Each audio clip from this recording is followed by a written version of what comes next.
내 이름은 이주인 시게오. 숨쉴 자격 없는 악인에게 무한의 고통을 주는 고문 소믈리에다. 이러한 사명을 진 탓일까? 거기 앉으시죠. 그래서 무슨 일로 저를 찾아오셨습니까? 예, 감사합니다. 저는 이 사무소를 찾는 이들은 하나같이 가슴에 끓어오르는 증오를 품고 있다. 눈앞의 신사에게 의뢰 내용을 묻자 우선 이걸 봐주시겠습니까?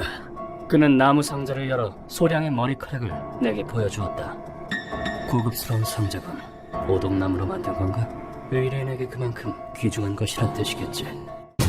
의뢰인은 쥐어짜내는 듯한 목소리로 입을 열었다. 사랑하는 딸의 머리카락만 남게 한 그 남자를 지옥으로 보내주셨으면 합니다. 두 눈 깊은 곳에 타오르는 검은 불꽃. 가족을 잃은 한의 불꽃이었다.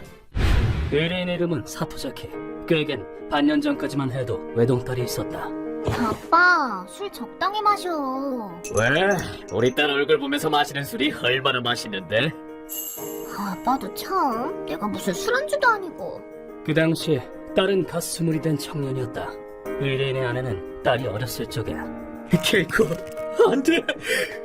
엄마, 일어나. 음주운전에 의해 예기치 못하게 세상을 떠났다. 딸은 아내가 남기고 간 단 하나의 유품이었다. 우리 딸, 아빠의 보물 확 먹어버릴 테다! 왜 이래 정말, 내가 음식이야? 의뢰인은 혼자서 딸을 키워냈다고 한다. 그 딸이 대학생이 된 어느 날 아빠, 나 알바 시작할까 하는데. 알바는 왜? 용돈이 부족해? 아니, 그냥 나도 이제 20이잖아. 인생 경험이라 치고 한번 해보려고. 걱정은 들었지만 의뢰인은 마지못해 허락했다. 딸은 대학교 근처의 미용실에서 아르바이트를 시작했다. 마이, 조만간 환영회 열어줄게. 감사합니다. 그 이유는 아빠 50번째 생일이니까 돈 벌어서 좋은 거 사드려야지. 부친에게 첫 선물을 주고 싶었기 때문이다. 그로부터 한 달이 지났을 무렵 마이, 아빠 왔다. 응? 아직 안 왔나? 야근을 하고 밤늦게 귀가한 의뢰인은 딸이 집에 없다는 것을 알아차렸다. 딸의 핸드폰으로 전화를 걸어보아도 받지 않았다. 밤늦게 실례합니다. 마이, 아직 거기 있습니까? 네? 아니요, 퇴근한 지 3시간 넘었는데요. 미용실에 전화를 걸어 물어본 결과 딸은 이미 퇴근했다는 대답이 돌아왔다. 경찰에는 물론 실종 신고를 했다. 마이, 대체 어디로 간 거니? 급족 같은데. 의뢰인은 회사까지 쉬어가며 돌아오지 않는 딸을 하루도 빠짐없이 찾아다녔다. 하지만 그로부터 석 달이 지나도 왜 못 찾는 거야? 경찰은 대체 뭘 하고 있는 거야? 딸의 행방은 여전히 오리무중이었다. 의뢰인의 인내심이 한계에 달했을 무렵 뭐라고? 한 통의 전화가 걸려왔다. 전화를 건 이는 의뢰인의 지인이자 병행조사를 의뢰했던 탐정 스다였다. 마이가 일했던 미용실 말인데 뭔가 수상해. 스다는 의뢰인과 학창시절부터 쭉 친하게 지내온 친구였다. 에이, 예쁘기도 하지. 네 엄마를 똑 닮았구나. 그럼. 스다 또한 의뢰인의 딸이 커가는 모습을 지켜봐왔던 만큼 각별한 추억이 있었던 것이다. 요 몇 년 사이 같은 계열사의 체인점 5곳에서 5명의 여자 직원이 실종됐어. 뭐라고? 조사 결과 스다는 그 미용실이 수상하다는 결론에 도달했다. 의뢰인은 이 사실을 경찰에 보고했다. 그래서 뭐 이상한 물건은 발견됐나요? 아니요, 아무것도. 경찰은 미용실 점장의 자택을 수색했다. 대체 누가 신고한 건지 원? 애먼 사람을 범죄자 취급하다니 솔직히 기분이 좋진 않네요. 하지만 증거가 될 만한 것은 일절 발견되지 않았다. 그럼에도 스다는 포기하지 않았다. 그 점장이란 놈 뭔가 뒤가 구린 게 있어. 조금만 더 조사해보고 싶은데 괜찮겠나? 물론이지. 잘 부탁해. 앞으로 며칠간 점장의 뒤를 캐겠어. 의뢰인은 지푸라기라도 잡는 심정이었다. 하지만 며칠 뒤 의뢰인은 스다에게서 걸려온 전화를 받고 큰 충격에 빠졌다. 미안, 방심했어. 그래도 이 정보를 어떤 남자한테 공유... 먹지마! 먹지마! 스다! 무슨 일이야? 스다! 그것을 끝으로 스다와는 두 번 다시 전화가 연결되지 않았다. 사건 조사가 소강 상태에 접어든 지 몇 주째. 당신은 한 명의 여성이 의뢰인에 찾아왔다. 스다 부인. 받으세요. 남편의 편지예요. 부인은 편지를 한 통 내밀었다. 몇 주째 연락이 되지 않는 스다가 쓴 편지였다. 네가 이 편지를 받았을 즈음엔 난 이미 이 세상 사람이 아니겠지. 아직 사건을 조사하길 포기하지 않았다면 정보상에게 연락해. 정보상은 내게 빚이 있으니 내가 죽었다고 하면 반드시 힘을 빌려줄 거야. 편지에는 정보상과 접촉하는 방법이 적혀 있었다. 남편이 그랬어요. 만일 자기와 연락이 되지 않는다면 당신에게 이 편지를 건네주라고. 남편은 죽었을 거예요. 틀림없이. 이 사람은 항상 그랬어요. 진상을 규명하겠다며 늘 집념을 불태웠죠. 언젠가 이런 날이 오리라고 각오했어요. 부탁이에요. 제발 범인을 잡아주세요. 그게 남편의 소망이니까. 죄송합니다. 스다, 미안하다. 반드시 범인을 찾아내겠어. 스다 부인의 말을 듣고 의뢰인은 참을 수 없이 울음을 터뜨렸다. 의뢰인은 앞으로 나아갈 수밖에 없었다. 당신이 사토자키 씨? 그렇습니다. 죽은 스다의 소개를 받고 왔습니다. 스다 씨에게는 빚이 있지. 그걸 갚는 뜻에서 이번만은 아무 대가 없이 도와주겠어. 이질적인 분위기를 띠는 정보상은 이렇게 말했다. 정보상은 이미 범인에 대한 정보를 파악하고 있었다. 범인의 이름은 스이켄지 토모미츠. 마법을 사용하는 연쇄살인범이야. 마법이라고요? 듣기 버거운 얘기겠지만 마음 단단히 먹고 들어줘. 의뢰인의 딸과 스다를 살해한 건 예상대로 그 미용실의 점주였다. 범인은 제 취향에 맞는 인간이 고통스러워하는 모습을 보며 흥분하는 세디스트였다. 그래, 바로 이 얼굴이야. 더 보여줘, 마이. 네가 고통스러워하는 얼굴을. 놈은 제 취향의 여성 직원들을 차례차례 죽여나갔다. 살려줘. 싫은데? 더욱이 놈은 어떤 남자와 연줄이 있었는데 웨나씨, 숨 아슬아슬하게 붙여뒀어요.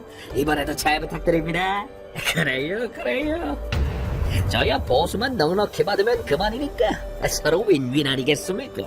악어 농장의 주인 우에다라는 남자였다. 고맙다, 아가들아. 들키지 않고 이 짓을 계속할 수 있는 건 다 너희 덕분이야. 그럼 절차대로 진행해볼까? 내가 머리를 꽉 붙들고 있을 테니 마음껏 먹으렴. 놈은 피해자의 머리채를 잡고 악어 수조로 던져 넣었다.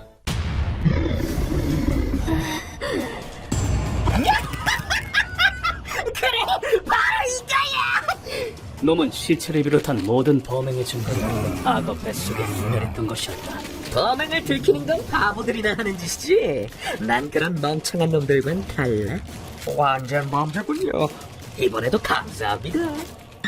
시체를 악어에게 먹인 뒤에 머리카락을 가져가는 것이 범인의 취향이었다. 그럼 마이와 스타는?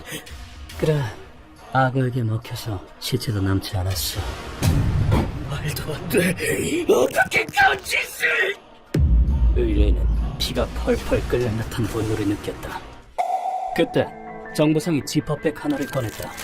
이건 범인은 악어에게 여자를 먹이로 줄 때 머리카락을 수집하는 취미가 있다고. 정보상이 건넨 지퍼백 안엔 여성의 것으로 추정되는 머리카락이 들어있었다. 정보상은 지인인 프로 빈집털이범에게 잠입조사를 의뢰했었다. 실현아가 뭐 좀 찾았어? 예, 범인의 소지품 중 하나인데 여기 보시면 날짜가 쓰여 있습니다. 피해자가 실종한 시기와도 일치합니다. 수고했어. 머리카락은 걔가 지퍼백제로 가져온 것이었다. 머리카락을 꺼내자 어떤 냄새가 의뢰인의 코를 찔렀다. 마이. 하수 냄새에 어렴풋이 남아있는 익숙한 냄새. 틀림없었다. 사랑해, 아빠. 품에 꼭 끌어안고 키워온 사랑하는 딸의 냄새였다. 내 딸이 마이가 무슨 잘못을 했다고? 의뢰인은 울분을 토하며 눈물을 흘렸다. 그 모습을 본 정보상이 입을 열었다. 세다 씨에겐 전에 도움도 받았고 하니 내가 사람을 소개해주지. 악당을 잡아먹는 지옥의 앞길을. 그렇게 해서 날 소개받은 것이었다. 모든 이야기를 마친 뒤 의뢰인은 품에서 작은 술잔을 꺼냈다. 마이가 실종된 다음날에 배달받은 물건입니다. 첫 월급을 타자 제 생일 선물을 산 거지요. 마이가 사라지고 술은 입에도 대지 못했는데 말이죠. 정말 얄궂은 일 아닙니까? 그리고 의뢰인은 내 앞에서 양손을 모으고 바닥에 바짝 엎드렸다. 이주인 씨는 아주 대단한 분이라고 들었습니다. 제발 이렇게 부탁드립니다. 부디 제 딸과 친구의 한을 벌어주십시오. 사토자키 씨. 다음 순간 의뢰인이 악기 같은 얼굴로 외쳤다. 마이는 내 보물이었습니다. 마이를 행복하게 해주는 게 삶의 보람이었습니다. 왜 내 딸이 짐승의 밥이 되어야 합니까? 왜 내 친구까지 죽어야 한단 말입니까? 부탁드립니다. 그놈을 지옥에 떨어뜨려 주십시오. 그것은 목숨보다 소중한 것을 빼앗긴 남자의 말 그대로 피를 토하는 외침이었다. 이 통곡을, 이 증오를 나는 도저히 외면할 수 없었다. 알겠습니다. 당신의 한은 제가 책임지고 풀어드리겠습니다. 마이, 나와 쭉 함께 살고 싶었는데. 이 한을 거두지 않고서 고문 소믈리에라 칭할 자격이 있겠는가? 제 욕구를 채우고자 타인의 생명을 빼앗고 죄를 은폐하기 위해 시신을 짐승에게 먹인 죄, 인두겁을 쓴 악마 같으니 나, 이 주인이 진정한 악마란 무엇인가를 똑똑히 보여주마. 영원히 끝나지 않는 고통과 절망 속에서 울부짖으며 죽게 될 것이다. 우린 범행 현장인 우에다 악어 농장으로 향했다. 듣자니 더러운 돈이 오가는 날이 바로 오늘이라던데. 역겨운 것들. 정보상의 말에 따르면 세이겐지가 이곳의 주인에게 돈을 건네러 온다고 한다. 담장을 넘을 준비를 하고 있자니 닫힌 대문 앞에 서 있는 한 남자가 눈에 들어왔다. 이게 웬일이야? 귀하신 분을 여기서 다 뵙고? 당신은 암호금의 나그모였던가? 맞습니다. 처음 뵙겠습니다. 뭐슈? 검은 소믈리에 이주인씨. 이전은 갈고리 낯의 나그모, 암호금의 강력한 모트파 조직원이다. 야성을 소중히 하지 않는 놈은 돼지다! 그러니 이건 적반이겠고! 갈고리 낫으로 적의 양발을 자르고 화염병을 마구 던져대는 과격한 남자다. 그런 남자가 왜 이곳에 있는가? 내 머리 잘라줬던 사치코가 희생당했습니다. 다른 것도 아닌 암호금의 구역에서 나구모의 담당 미용사가 세이젠지의 희생양이 되었기 때문이다. 예쁘고 화사하고 정말 좋은 애였는데 이제씨, 저도 따라가게 해주십시오. 그랬군. 그러고 보니 나구모는 과할 정도로 여성을 소중히 여기는 남자였지. 나구모를 데리고 시설 안으로 들어가자. 아니 캄캄하네요. 아무도 없는 걸까요? 아니, 인기척이 느껴져. 조심해. 불은 꺼져 있었고 사방이 어둠에 둘러싸여 있었다. 이윽고 악어 사육장에 가까워졌을 때 스포트라이트가 사방을 환하게 비추었다. 남의 사유지에 허락 없이 들어오다니 몹쓸 인간들이네. 벌이 필요하겠어? 저런 알간이들은 악어한테 먹이로 던져줘야지.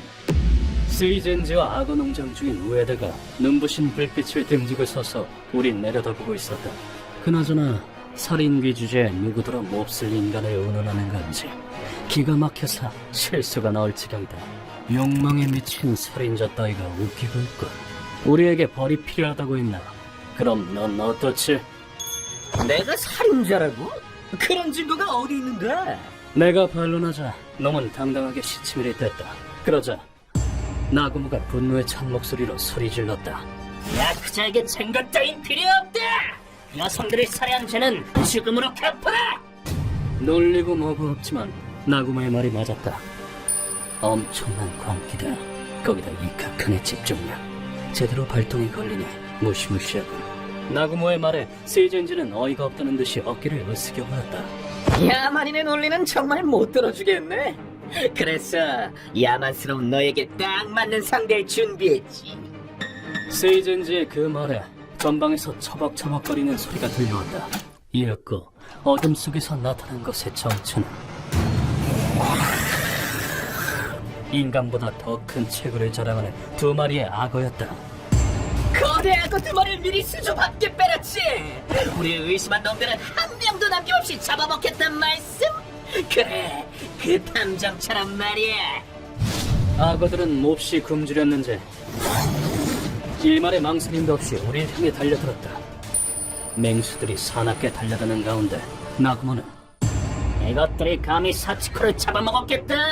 악어 쿠이로 만들어주마. 품에서 화염병을 꺼내어 불을 붙이는가 싶더니 그것을 악어에게 던져버렸다. 화염병에 맞은 악어는 순식간에 새빨간 불길이 휩싸였다. 화염병이라고? 뭐야 저 자식은! 고통에 찬 악어의 외침에 시젠즈의 비명이 겹쳐졌다. 나그모는 물론 틈을 두지 않고 공격을 계속했다. 우리를 잡아먹으려고 한 죄다. 벌집으로 만들어주마! 단숨에 총을 꺼내 다른 악어의 머리에 10발의 총알을 쏴갈겼다. 그때 나는 이미 테이블 위에 올라간 상태였다. 두 멍청이는 나를 알아차리지도 못했다. 이봐, 쓰레기. 죽인 다음 악어에게 먹이로 던져주면 증거는 남지 않는다고 했던가? 나는 우에다를 악어 사육장으로 미쳐 떨어뜨렸다. 친구들과 재밌게 놀다 오라고.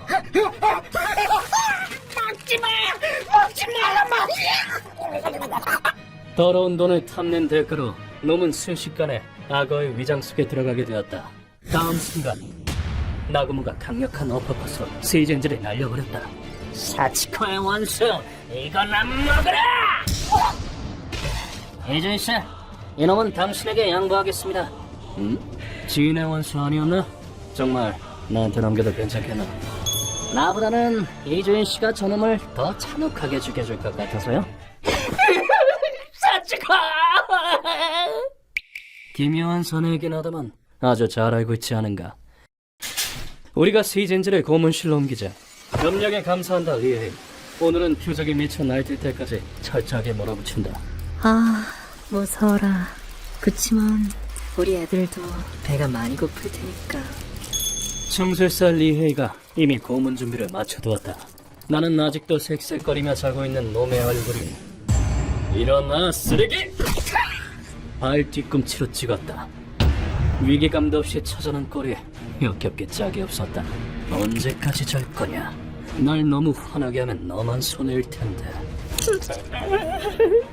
그런 끔찍한 짓을 저질러 놓고 어떻게 이토록 태평하게 잘 수 있는 건지 의문이 따릅니다. 고통스러운 기색이 역력한 남자에게 나는 질문을 던졌다. 너는 자신의 쾌락을 위해 마이씨를 칼로 찌르고 악어에게 먹이로 던져 증거를 인멸했다. 외동딸을 잃은 유가족에게 죄스럽지도 않나? 그 어떤 악인일지라도 반성의 여부를 묻는다. 그것이 나의 신조다. 하지만 돌아온 대답은 역겹고 더럽게 그지없었다. 그 인디아 바보 아니야? 신체는 흔적도 안 남았는데 그냥 잊어버리면 될걸! 그건 됐고 증거 내놓으라고 증거! 에? 있을 리가 없지. 완전 범죄니까. 난 다른 어중이 떠중이 들과는 다르니까. 하지만 그런 것은 내게 통하지 않는다. 그럼 안 했다는 증거를 꺼내봐. 눈을 보면 알 수 있단 말이다. 날 얕보지 마라. 이헤이, 루커, 시작한다. 네, 주문하신 아이들을 대령했습니다. 이번 고문은 정말 끔찍하다고요? 나는 리헤이에게 건네받은 통을 들고 놈에게 다가갔다. 이봐, 이게 뭔지 알겠나? 그거 귀뚜라미? 그걸로 뭘 하는 거야? 그렇다. 통 안에 들어있는 것은 대량의 왕귀뚜라미였다. 뭘 어떡하려니? 몰라서 몰라. 더러운 것만 가득 찬 머릿속을 깨끗하게 비워주려는 거지. 놈이 겁에 질린 목소리를 낸과 동시에 나는 통과 연결된 길쭉한 튜브를 가만히 있어. 놈의 귀 속으로 억지로 쑤셔 넣었다. 그 후 촛불을 통 가까이 대자 미안 얘들아. 저쪽으로 가면 먹을 게 있단다. 귀뚜라미들이 불을 피해 귀 속으로 일제히 이동하기 시작했다. 벌써 구멍을 다 넣어치웠나? 속도가 아주 빠른걸? 며칠 동안 먹이를 못 먹어서 아주 굶주린 상태거든요. 몇십 마리의 귀뚜라미가 얼굴 안쪽에서 꿈틀거리는 감각은 몹시 불쾌할 것이다. 모든 귀뚜라미가 머릿속으로 들어가면 꼭 해야 할 일이 있었다. 루카워, 귀뚜라미가 나오지 못하게 귀와 코를 단단히 꿰매도록. 네, 선생님. 제 뛰어난 바느질 솜씨를 보여드리죠. 그러자 루카오는 실을 이용해 놈의 귀와 코를 꿰맸다. 그로부터 20분 정도가 지나자 놈이 또 시끄럽게 난리치기 시작했다. 당연히 아프겠지. 귀뚜라미가 뇌를 파먹고 있으니까. 머리 좋다고 큰 소리 떵떵 치더니 그런 것도 모르나? 잡식성인 왕 귀뚜라미에게 악당의 뇌는 진미나 다름없다. 입을 굳이 꿰매지 않은 이유는 지금 이 순간 놈에게 반성의 여부를 묻기 위해서다. 이봐 쓰레기, 네 몸에 뭐가 들어있지? 마치면 용서해주지. 귀뚜라미입니다. 아파요. 제발 꺼내주세요. 귀뚜라미라고? 그럼 증거를 보여줘봐. 어릴 수가 있어서 보여드릴 수가. 못 보여준다고? 그럼 용서 못해주지. 그럴 수가. 난 증거 없이는 절대 인정 못하는 상미거든. 이 점은 너와 같군. 그럼 잘 가라. 계속해서 귀뚜라미에게 뇌를 퍼먹히고 13시간이 지났을 무렵 놈은 눈에서 뇌수를 흩뿌리며 죽었다. 놈이 사망한 뒤 보고를 위해 전화를 걸자 의뢰인이 울면서 말했다. 정말 감사합니다. 저도 타인에 의해 가족을 잃었습니다. 바라건대 앞으로 나아가시기를. 희생자의 한을 풀고 남겨진 자의 심정을 헤아리는 것, 그것에 일조할 수만 있다면 나는 기꺼이 이 손을 더럽히리라. 휴먼버그 대학교에서는 어둠의 세계를 주제로 여러 가지 이야기를 소개하고 있습니다. 다른 영상도 꼭 한번 보시길.